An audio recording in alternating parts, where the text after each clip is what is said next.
अभिनिवेश अर्थात मिथ्या मान्यता से रहित कि परद्रव्य और परभाव मेरे नहीं, फिर मेरा है क्या?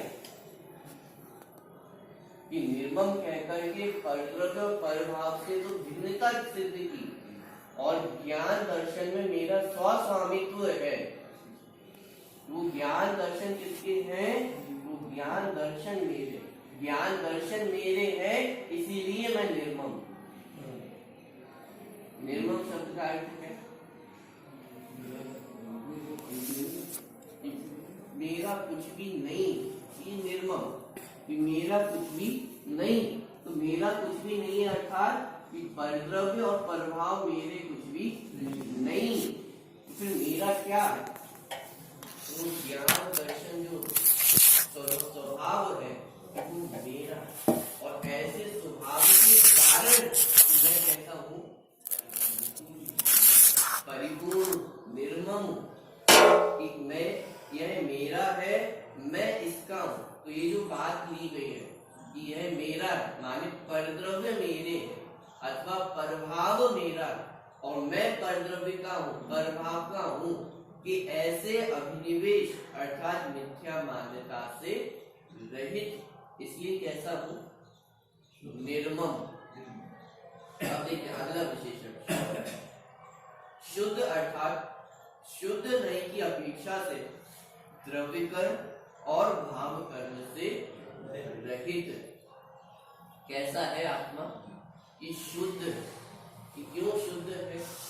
क्योंकि द्रव्यकर्म और भाव कर्म से रहित। तो द्रव्यकर्म और भाव कर्म से रहित, तो नौ कर्म से रहित है या नहीं?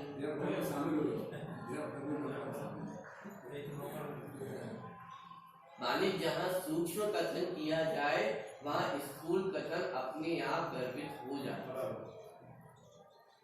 माने जहाँ द्रव्यकर्म भाव कर्म से भी भिन्नता की बात चल रही हो तो वहाँ नौ कर्म अपने आप सम्मिलित हो जाए। माने जहाँ भाव कर्मों से भिन्नता की बात है तो नौ कर्म तो भिन्न प्रत्यक्ष ही भिन्न। माने ये जो हमारे आसपास जितने भी संयोगी पदार्थ हैं वो तो स्पष्ट प्रत्यक्ष ही हमें भाषित होते हैं कि ये मुझसे भिन्न है। तो आत्मा द्रव्यकर्म और भाव कर्म से रहित होने के कारण कैसा है? शुद्ध। अशुद्धता कब उत्पन्न होती है? कि जब मिलावट हो तो उससे अशुद्धता कहा जाता है। जैसे दूध अपने आप में शुद्ध है लेकिन पानी मिला दिया जाए तो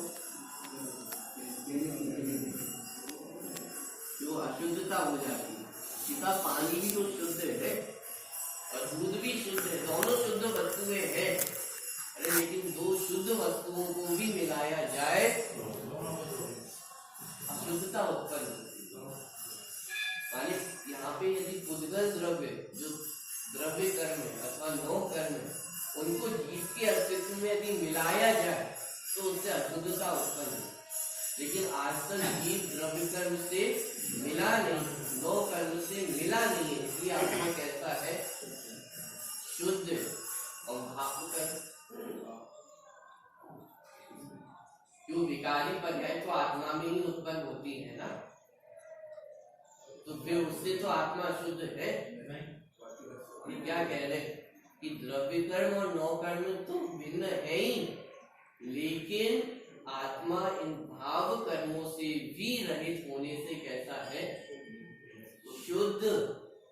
माने उसमें भाव कर्मों की भी मिलावट नहीं। कि शुद्ध रहित की अपेक्षा से द्रव्य कर्म भाव कर्म से रहित। कि द्रव्य कर्म अर्थात ज्ञान वर्णादि जो 8 कर्म पौद्गलिक कर्म है कि आत्मा उनसे रहित। और इन द्रव्य कर्मों शरीर के लक्ष्य करने से जो विकारी भाव उत्पन्न होते, शरीर का लक्ष्य करने से जो विकारी भाव उत्पन्न होते, पर द्रव्यों के लक्ष्य से जो भाव उत्पन्न होते हैं कि वे भी पर भाव है। क्यों पर भाव है? क्योंकि वो पर के लक्ष्य से होते हैं। स्व के लक्ष्य से उत्पन्न नहीं होते। ये भी नियम है कि जब भी विकारी भाव होते हैं वहां पर का ही लक्ष्य पाया जाता है। जो कषाय है, पाप भाव है, वे सब क्यों होते हैं कि पर के लक्ष्य से ही होते हैं, स्व के लक्ष्य से उत्पन्न नहीं होते। तो जो पर के लक्ष्य से उत्पन्न होने वाले भाव है कि वो किसके हैं, कि वो पर के ही। क्यों? क्योंकि पर के लक्ष्य से उत्पन्न होते, मेरे लक्ष्य से उत्पन्न नहीं होते। इसलिए आत्मा पर द्रव्य और पर भावों से, द्रव्य कर्म, नौकर्म और भाव कर्मों से रहित, माने उसमें किसी भी प्रकार की मिलावट नहीं, कि सभी प्रकार की मिलावट से रहित है। इसलिए आत्मा कैसा है कि शुद्ध। कि कौन सा आत्मा शुद्ध है?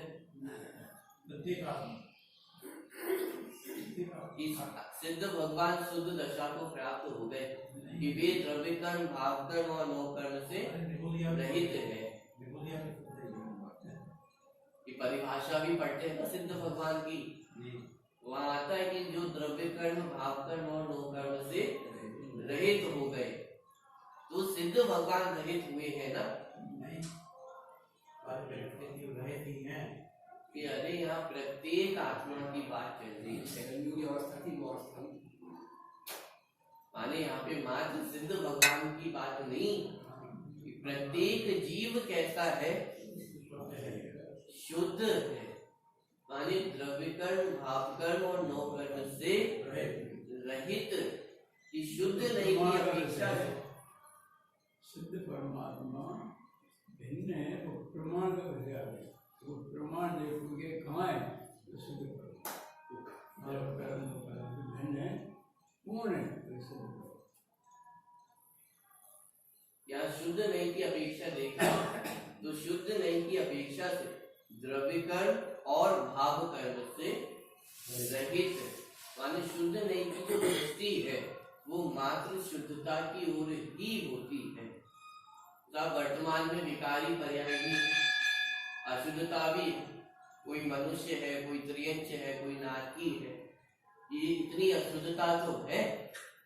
ये शुद्ध नए से पूछा जाए तो, शुद्ध नए से पूछा जाए तो अशुद्धता दिखाई नहीं देती। माने क्या है कि द्रव्य शुद्ध ही, कि शुद्ध नए की अपेक्षा से देखा जाए, शुद्ध नए की एक दृष्टि से देखा जाए तो आत्मा कैसा है कि शुद्ध ही। क्यों?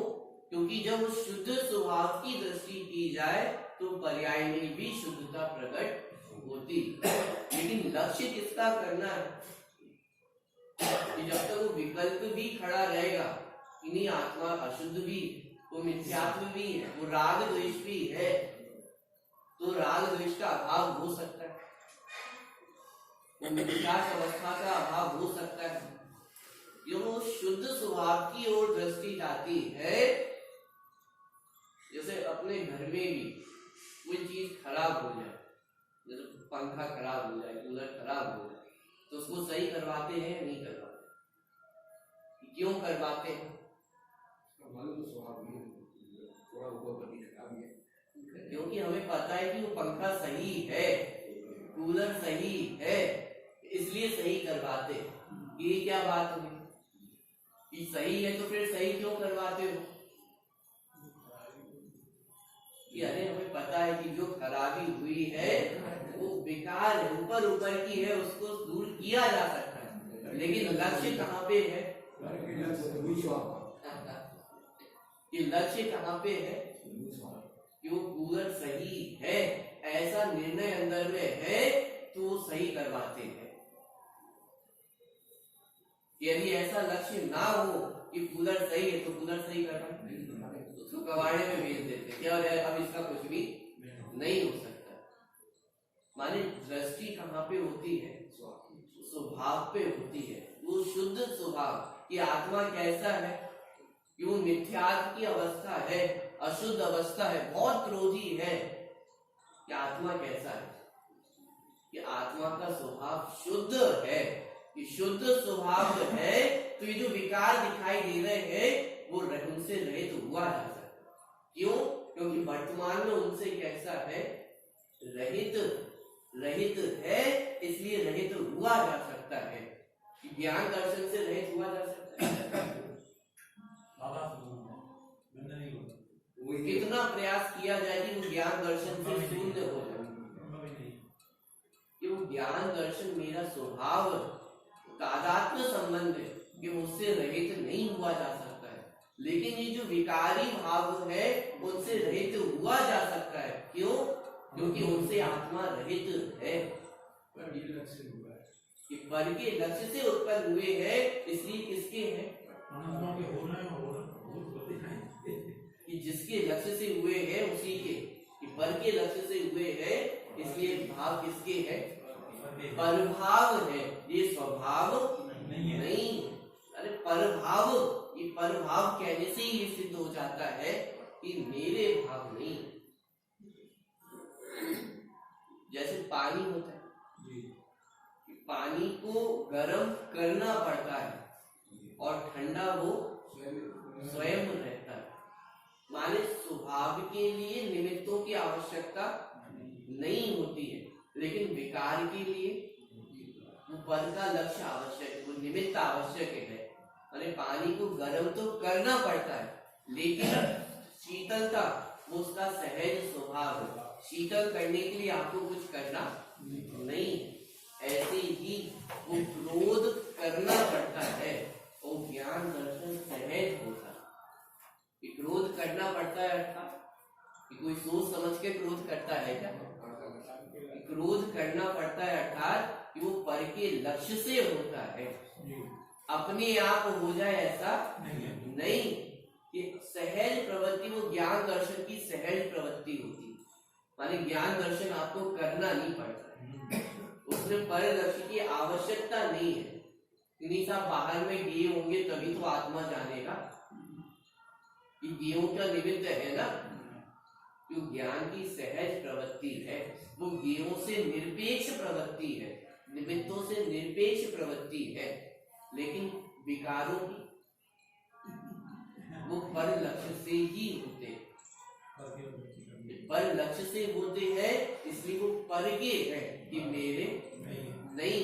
क्योंकि जो मेरा है सदा काल एक जैसा बढ़ता है। वो ज्ञान दर्शन ज्ञान दर्शन ज्ञान दर्शन।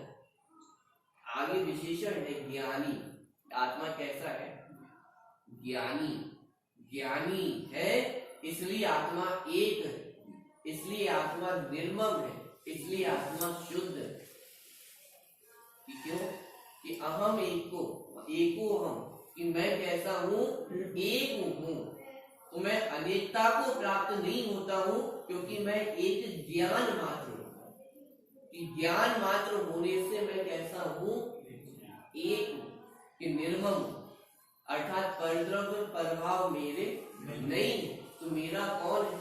कि ज्ञान मात्र ही मेरा स्वरूप है। तो ज्ञान मात्र होने से मैं कैसा हूँ, निर्मम, कि शुद्ध हूँ। कि माने परद्रव्य प्रभावों का मुझमें प्रवेश नहीं है, इसलिए मुझमें अशुद्धता नहीं है। तो फिर मैं शुद्ध क्यों हूँ? क्योंकि ज्ञान मात्र ही मेरा स्वरूप है। उस ज्ञान मात्र में गेहूं का प्रवेश होता नहीं है, तो गेय जन अशुद्धता नहीं, परद्रव्य प्रभावों का प्रवेश नहीं होता है, तो संयोग जन अशुद्धता मुझमें नहीं है। कि मैं कैसा हूँ? कि ज्ञान मात्र होने से शुद्ध। ये जो ज्ञानी विशेषण आगे आने वाला है कि मैं कैसा हूँ, कि ज्ञान मात्र ज्ञानी हूँ, कि रागी द्वेषी हूँ, शरीर वाला हूँ, मनुष्य हूँ, त्रियंच हूँ। कि मैं कैसा हूँ, कि ज्ञानी। तो शुद्ध नहीं की अपेक्षा से द्रव्य कर्म भाव कर्म से रहित। कि कैसा है आत्मा? कि द्रव्य कर्म और भाव कर्मों से रहित। और कब रहित है?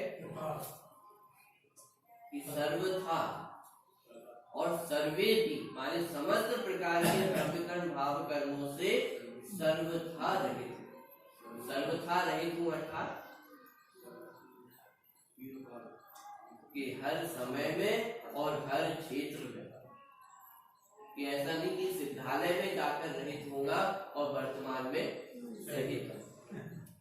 अरे शुद्ध नहीं की अपेक्षा से देखा जाए तो आत्मा वर्तमान में कैसी भी अवस्था में हो, कैसा है? शुद्ध ही है। शुद्ध ही है। इसका अर्थ जो शुद्ध स्वभाव की दृष्टि की जाए तो वर्तमान में जो पर्याय है वो भी शुद्धता को प्राप्त हो जाए।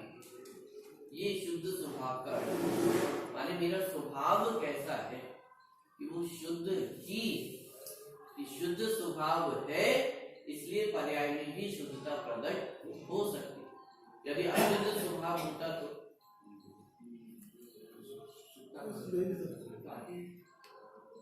फिर शुद्धता प्रकट कैसे हो? क्यों? क्योंकि जिसका आश्रय लिया जाता है वही प्रकट होता है। कि शुद्धता का आश्रय लिया जाए तो शुद्धता प्रकट होती है, और अशुद्धता का आश्रय लिया जाए कि अशुद्धता का आश्रय लिया जाए और शुद्धता प्रकट हो जाए, कि ऐसा तीन काल में कभी भी संभव नहीं। तो शुद्ध स्वभाव के लक्ष्य से, शुद्ध स्वभाव की दृष्टि से ही तो शुद्धता प्रकट होती है। और आत्मा वो शुद्ध क्यों? क्योंकि द्रव्य कर्म, भाव कर्म और भोग कर्म से रहित है, इसलिए कैसा है? शुद्ध। और कैसा है? ज्ञानी, अर्थात स्वपर प्रकाशक स्वभाव वाला। कि आत्मा का स्वभाव कैसा है? स्व और पर को प्रकाशित करने वाला है, स्वपर करता नहीं। क्या विशेषण है? कि आत्मा ज्ञानी है। क्यों ज्ञानी है? क्योंकि वो स्वपर प्रकाशक है, स्वपर करता नहीं। जैसे साइंटिस्ट होते हैं तो क्या करते हैं? आविष्कार करते हैं।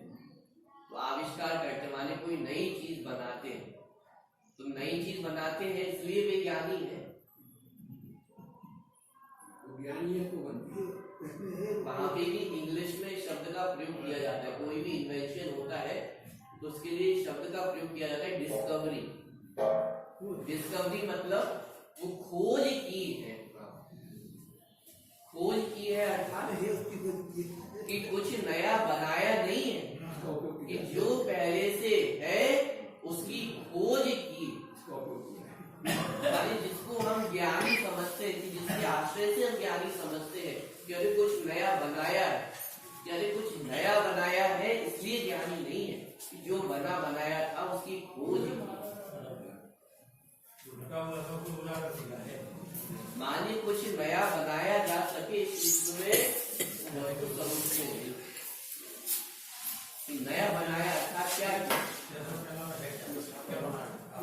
कि जिसकी अभी तक खोज नहीं थी, कि जिसका अभी तक ज्ञान नहीं था, मात्र उसको खोजा है, उसका ज्ञान। ये आत्मा का स्वभाव कैसा है? कि स्वपर प्रकाशक है, स्वपर करता नहीं। स्व का और पर का कर्ता नहीं है, स्व और पर का प्रकाशक है, अर्थात ज्ञाता। कि सिद्ध भगवान तो स्वपर ज्ञाता है ही, लेकिन वर्तमान में मैं भी कैसा हूं? कि स्वपर प्रकाशक जीव। कि मात्र जानना ही मेरा स्वभाव है, करना धरना मेरा स्वभाव नहीं, कर धर सकता नहीं। कि मेरा स्वभाव तो स्वपर प्रकाशक जीव। और स्वपर प्रकाशक होने से आत्मा कैसा है? ज्ञानी। ज्ञान मात्र ही, अन्य कुछ भी नहीं। कि आत्मा ज्ञानी अर्थात स्वपर प्रकाशक स्वभाव वाला है। और कैसा है? कि योगींद्र गोचर। योगींद्र गोचर अर्थात जो केवलियों को अनंत पर्यायों की विशिष्टता सहित जानने योग्य ये तथा श्रुत केवलियों को शुद्धोपयोग करने के कारण संवेदन योगों में आत्मा। माने दो प्रकार से अर्थ किया। कि केवलियों की अपेक्षा विचार किया जाए तो जो अनंत पर्यायों से सहित जो विशिष्टता सहित, माने अनंत पर्यायों की विशिष्टता सहित जानने योग्य जो आत्मा है, माने जो केवली भगवान है, वो अनंत पर्यायों की विशिष्टता के साथ वो शुद्धात्मा को जानते हैं। और जो शुद्ध केवली है वो शुद्धों लिए संवेदन योग्य मैं आत्मा हूँ, कि ऐसा वो आत्मा को अनुभव करते हैं। क्या ये जो श्रुति की ज्ञाता है, जो गणधर देव है, वे श्रुति की कि मुनिराज भी चूंकि जो जिनवाणी प्राप्त हुई है, ये जो जिनवाणी को परंपरा को प्राप्त हुए, इस श्रुति को प्राप्त हुए, इसलिए उन्हें भी कदाचित अपेक्षा से श्रुति केवली कहा जा सकता है।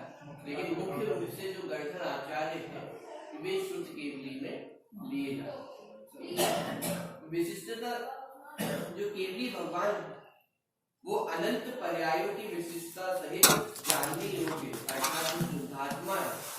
उनके ज्ञान में विशिष्टता क्या है कि वो अनंत पर्यायों के साथ उनको प्रत्यक्ष वो आत्मा को जानते हैं। और श्रुति केवली कि आत्मा अनंत पर्यायों से युक्त है, कि ज्ञान पूर्वक शुद्धोपयोग करने के कारण संवेदन योग्य मैं आत्मा हूँ, कि ऐसा अपने अनुभव में ले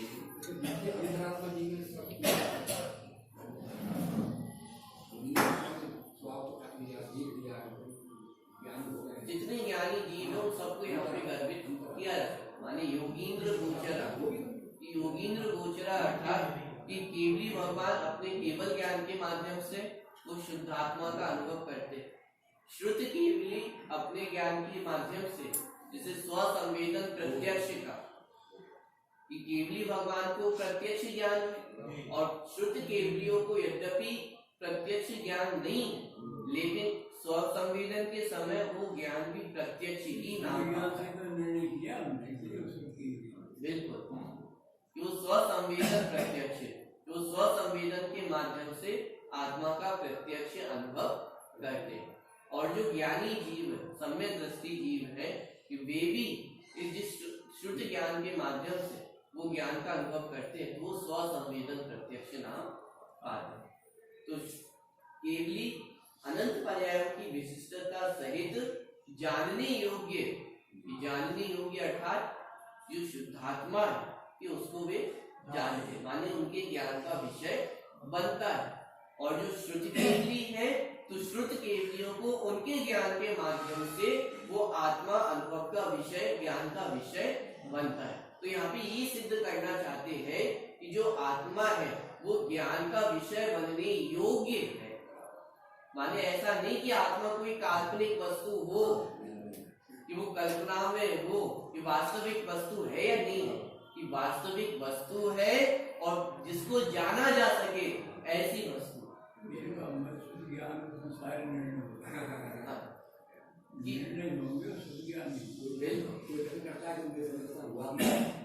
भाई तुझे ज्ञान में आ ही गया होगा, जो ज्ञान के साथ वो आनंद आता ही आता है, कि ज्ञान हो और आनंद ना हो, कि ऐसा संभव नहीं है। कि जहाँ ज्ञान होता है वहाँ आनंद होता ही। तो शुद्ध केवलियों को शुद्धोपयोग करने के कारण संवेदन योग्य मैं आत्मा हूँ, ऐसा जानने में आता है। तो ये इस विशेषण के माध्यम से ये सिद्ध किया कि आत्मा स्वसंवेदन योग्य है, माने आत्मा स्वयं की जानने में आए ऐसा है, माने स्वयं की जानने में ना आता हो, कि ऐसा नहीं। कि प्रत्यक्ष में जो सिद्ध भगवान है वो अपने ज्ञान के माध्यम से आत्मा का अनुभव करते हैं, जो श्रुति केवली है वो अपने आत्मा का संवेदन करते हैं। इसी तरह प्रत्येक जीव को अपना आत्मा स्वसंवेदन में आता है। यदि स्वसंवेदन में ना आता हो तो फिर वो सिद्ध भगवान वो श्रुति केवली अपने आत्मा का अनुभव कैसे करे। पंक्ति आती, भूतकाल प्रभु आपका और वर्तमान जो आपका, जो भूतकाल आपका था वह मेरा वर्तमान। इसका मतलब जो सिद्ध भगवान वर्तमान में सिद्ध दशा को प्राप्त है, वो भी कभी संसार दशा में इस शरीर के साथ अवस्थित। तो यदि उन्होंने शुद्ध आत्मा को जाना है, उनकी शुद्धात्मा जानने में आया है, इसका मतलब कि वर्तमान में मुझे भी वो शुद्धात्मा जानने में आ सकता है, माने वो मेरे स्व संवेदन में आता है। क्योंकि यदि उनको वो स्व संवेदन में इस अवस्था में नहीं आया होता तो जो वर्तमान अवस्था उनकी हुई है वो कैसे हुई? आ ही रहा है, नहीं माने अपनी व्यक्ति। और यदि उनको इस वर्तमान अवस्था में स्व संवेदन हुआ है, इसका मतलब मुझे भी कि भूतकाल प्रभु आपका वह मेरा वर्तमान, जो वर्तमान में मुझे भी स्व संवेदन में आ शास्त्र नहीं पढ़ते हो तो डॉक्टर में पूजन नहीं। कि मार्ग तो यही है, वो कहीं से भी प्राप्त हो, किसी भी विधि से प्राप्त हो, वो जितनी विधि है वो सब किसके लिए है? अपने स्वरूप को समझने के लिए ही। इस तरह जो आत्मा है वो कैसा है? योगींद्र गोचरा, माने योगियों के द्वारा जानने में आए ऐसा स्वसंवेदन योग्य। और ये बताकर के आप ये बताना चाहते हैं कि प्रत्येक जीव वो स्वसंवेदन करता है, माने जो आत्मा है वो प्रत्येक जीव को सदा काल स्वसंवेदन में जानने में आता है, आ ही रहा है, आता ही नहीं रहता। माने मैं पुस्तक को जानता हूँ कि मैं पुस्तक को जानता हूँ, इसमें पुस्तक का ज्ञान हो या ना हो, लेकिन मेरा ज्ञान कि मैं जानने वाला हूँ कि ऐसा ज्ञान तो होता ही हो। माने आपको ये 51 श्लोक याद हो या ना हो, विषय याद रहे या ना रहे, लेकिन मैं इसको जानने वाला हूँ, ऐसे ज्ञान में अपना निर्णय तो होता ही, अपना स्वसंवेदन तो होता ही। तो हर जीव को प्रति पल प्रत्येक समय वो आत्मा स्वसंवेदन का विषय बनता है। आचार्य अमृतचंद्र आचार्य 73 नंबर गीतार्थ की टीका में लिखते हैं कि इस तरह जो आत्मा है वो कैसा है कि जैसे आकाश आदि द्रव्य है वो पारमार्थिक वस्तु विशेष है, इसी तरह मैं आत्मा भी पारमार्थिक वस्तु विशेष है। माने कोई व्यक्ति ऐसा सोचे कि मात्रिक कल्पनाओं में चलती है बातें, कि आत्मा परमात्मा की बातें, सिद्ध अनंत दशा, ये सब कल्पनाओं की बातें होंगी कि कोई आत्मा होगी, किसने देखा है आत्मा को? उन्होंने विशेषण स्पष्ट किया कि जैसे आकाश आदि द्रव्य, पुद्गल आदि द्रव्य पारमार्थिक वस्तु विशेष है, जैसे पुद्गल द्रव्य का हमें निर्णय होता है कि ये कोई वस्तु है, ये शरीर है तो ये कोई वस्तु है, ऐसे ही आत्मा भी पारमार्थिक वस्तु विशेष है, माने वो कल्पनाओं में नहीं। क्यों? क्योंकि वो योगियों के द्वारा जानने में आती है, स्वसंवेदन गम में योगियों के द्वारा जानने में आती है, और हमें भी प्रतिपल को जानने में लेकिन मान नहीं रहे, हम मानते नहीं है, इसलिए यहाँ पे योगियों का उदाहरण दिया कि वो योगियों को स्वसंवेदन में निरंतर आती है। इसका मतलब योगियों को आती है, इसका मतलब हमें भी वो निरंतर स्वसंवेदन में आती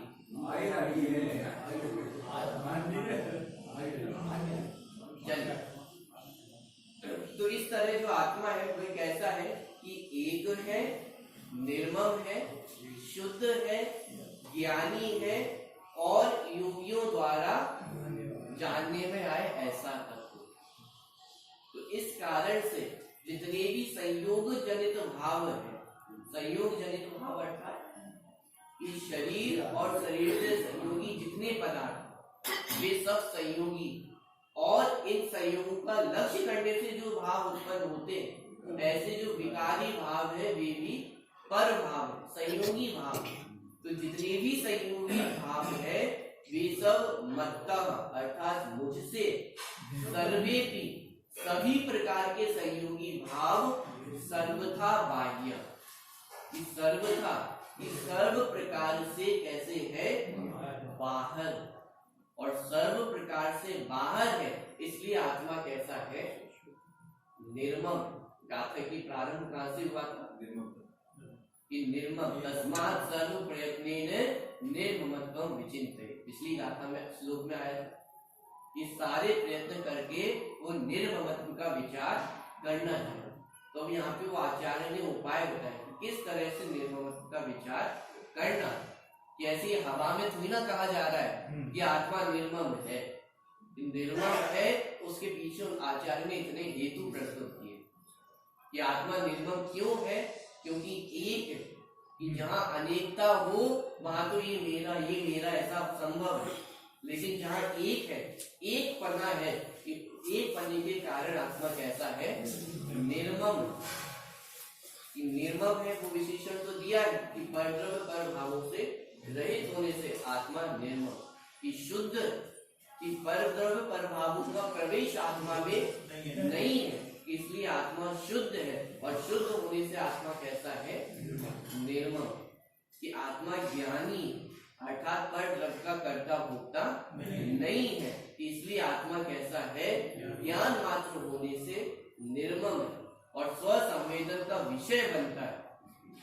इसलिए भी आत्मा कैसा है कि निर्मम है, माने स्व संवेदन का विषय बनता है, परद्रव्य में कुछ भी कर्तृत्व नहीं, इसलिए आत्मा कैसा है, निर्मम। इस तरह सभी प्रकार के जो संयोगी भाव है वो आत्मा से रहित होने से आत्मा निर्मम ही है, ये यहाँ पे निर्णय करा है। समय सारणी इसलिए निकलवाए थे कर्ता कर्म अधिकार में 63 नंबर की आप बात से निकालें।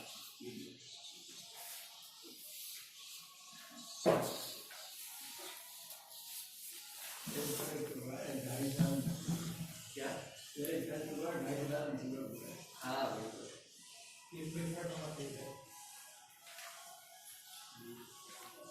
देखिए शुरू से ही आप निकालें 69 नंबर की बात 69 पेज क्रमांक 153।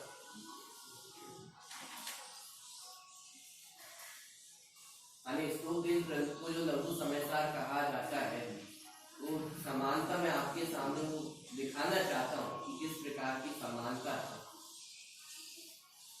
69 नंबर की आप गाथा देखेंगे, मैं सिर्फ गाथा यहाँ से पढ़ता हूँ।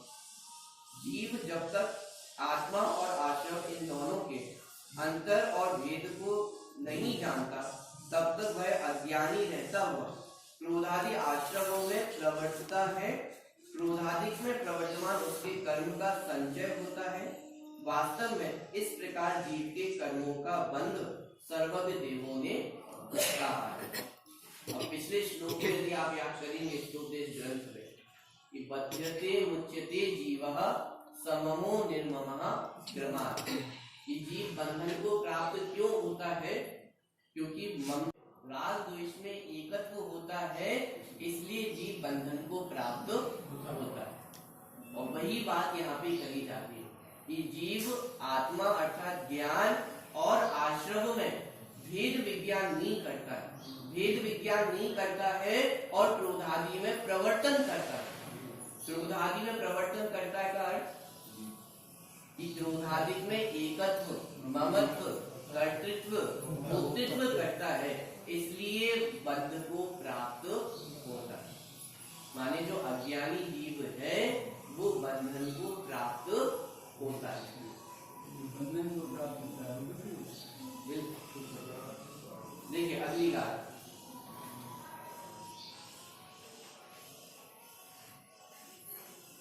कि जीव बंधन को प्राप्त क्यों होता है, क्योंकि उसने ज्ञान और आश्रम में भेद विज्ञान नहीं किया, क्रोधादि में प्रवर्तन करता है, इसलिए बंधन को प्राप्त होता है। 71वें नंबर की गाथा 156 नंबर।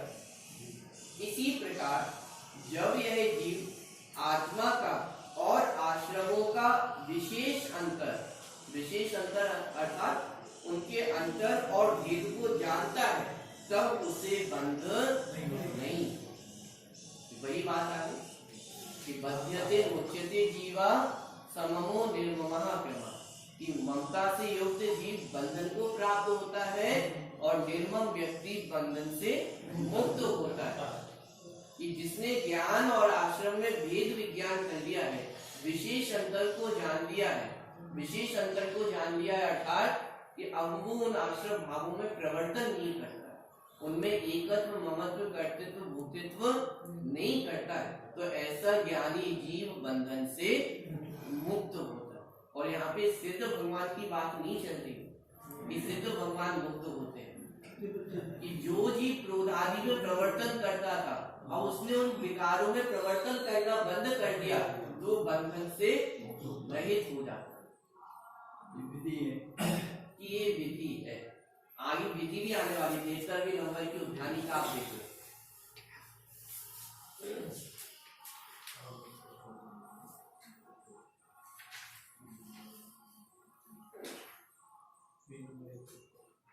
देखिए 161 उत्थानी का 73वें नंबर की गाथा की। अब प्रश्न करता है कि आत्मा किस विधि से आश्रमों से निवृत्त होता है। क्या वो विधि यहाँ पे पूछ रहा है शिष्य कि वो क्या विधि है जिससे आश्रमों से निवृत्त हुआ जा सकता है। कि वही प्रश्न यहाँ पे भी उठाया गया था। वो भव्य जी मेरे पूछ रहा है। बिल्कुल कि वो शिष्य कौन हो कि हम वो पढ़ रहे हैं ना, तो ये प्रश्न किसके होने चाहिए कि हमारे प्रश्न ये उठते हैं या नहीं उठते हैं चित्त में। इस उपदेश ग्रंथ में भी वो चर्चा उठी कि निर्मम होने का उपाय क्या है, और वही बात यहाँ पे कि वो आश्रमों से निवृत्ति का उपाय क्या है। वो आश्रमों से निवृत्ति के उपाय में एक गाथा प्रस्तुत यहाँ पे की। अहम एको खलु शुद्धो तम निथिरो तच्चित्तो सब्बे देखयं ऋणी। शुद्ध ममात्महीन ज्ञान दर्शन पूर्ण हूँ इसमें रहूँ निश्चित लीन इसमें शीघ्र ये सब क्षय करूँ। देखिए कितनी समानता आप गाथा में देखेंगे कि अहम एको खलु शुद्ध, कि मैं कैसा हूँ, एक हूँ और शुद्ध हूँ। कि वही शब्द आपको स्तोपदेश ग्रंथ कि एको हम निर्ममा शुद्ध हूँ, कि यहाँ पे वही विशेषण अहम एको कि मैं एक हूँ, खलु शुद्धो निर्मम कि मैं निर्मम हूँ, और राण दंसन समम हूँ कि मैं ज्ञान दर्शन से युक्त हूँ अर्थात ज्ञानी। वही के वही विशेषण कि जो समयसारणी ग्रंथ में है।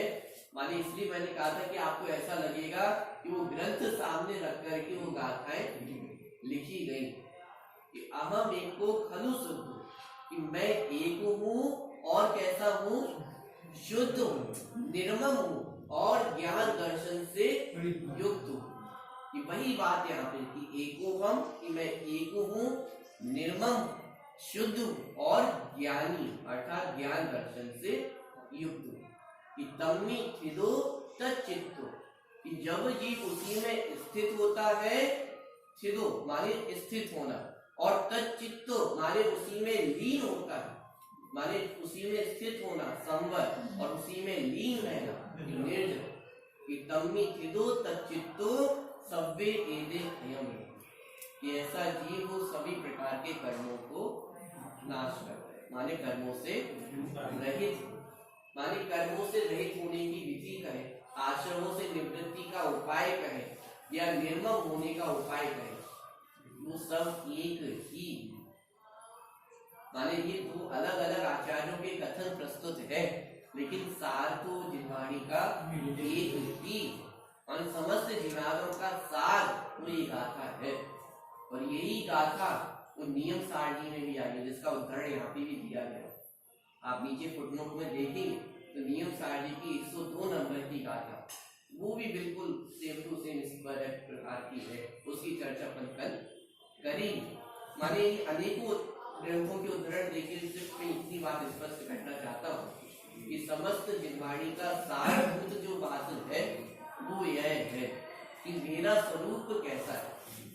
जगत में आप जाएंगे तो हर जगह आपको यही कहा जाएगा कि कोई क्रोधी है, कोई मानी है, कोई रागी है, कोई द्वेषी है, कि संसारी है, मनुष्य है, त्रियज्य है। यही बातें हमें सुनने को मिलेंगी, लेकिन अभूतपूर्व बातें हैं कि जो एकमात्र यहाँ पर हमें सुनने को मिलती। मात्र सुनने का विषय नहीं बनाना। आचार्य जोर देकर कहते हैं कि ऐसी पारमार्थिक वस्तु मैं हूँ, मानिए कल्पनाओं की बातें नहीं है कि ऐसी वस्तु मैं हूं, तो उसका ज्ञान करना, उसका निर्णय करना और उसी का अनुभव करना।